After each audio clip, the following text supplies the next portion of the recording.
បងដឹងមាសមេខ្វះគេមិនបានដឹងថាអូនអងចិត្តហើយអូនមិនអាចបកក្រោយឡើយថ្លៃព្រោះអូនមានអ្នកថ្មីតាំងពីពេលណាបងដឹងយូរហើយហេតុអ្វីអូនប្រែជាសាវ៉ាបងមិនដែលគិតថាអូនធ្វើបែបនឹងដឹងថាអូនអងចិត្តហើយឃើញត្រានត្រោយចាប់ដើមផ្លែកអូនផ្លែកគង់ពីធម្មតា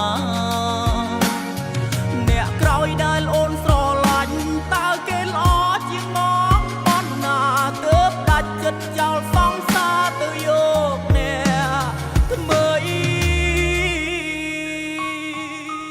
ដឹងថាអូនអចិត្តហើយអូនមិនអាចបកក្រោយឡើយថ្លៃព្រោះអូនមានអ្នកថ្មីតាំងពីពេលណាបងដឹងយូរហើយហេតុអ្វីអូនប្រែជាសាវ៉ាបងមិនដែលគិតថាអូនធ្វើបែបនឹងដឹងថាអូនអស់ចិត្តហើយឃើញត្រានត្រោយចាប់ដើមផ្លែកអូនផ្លែកគង់ពីធម្មតាអ្នកក្រោយដែលអូនស្រឡាញ់តើគេល្អជាងបងប៉ុណ្ណាទើបដាច់ចិត្តចោលសង្សារទៅយកអ្នកមី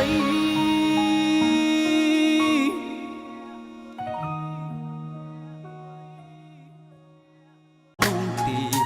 ព្រោះបងដឹងមាសមេខ្វះគេមិនបាន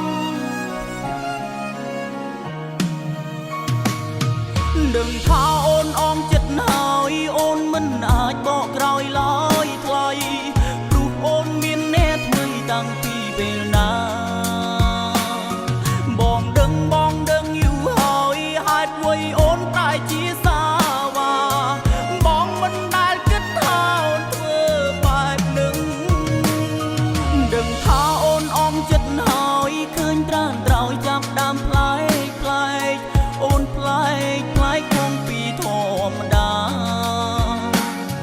អ្នកក្រោយដែលអូនស្រឡាញ់តើគេល្អជាងមកប៉ុណ្ណាទើបដាច់ចិត្តចោលសង្សារទៅយកអ្នកថ្មី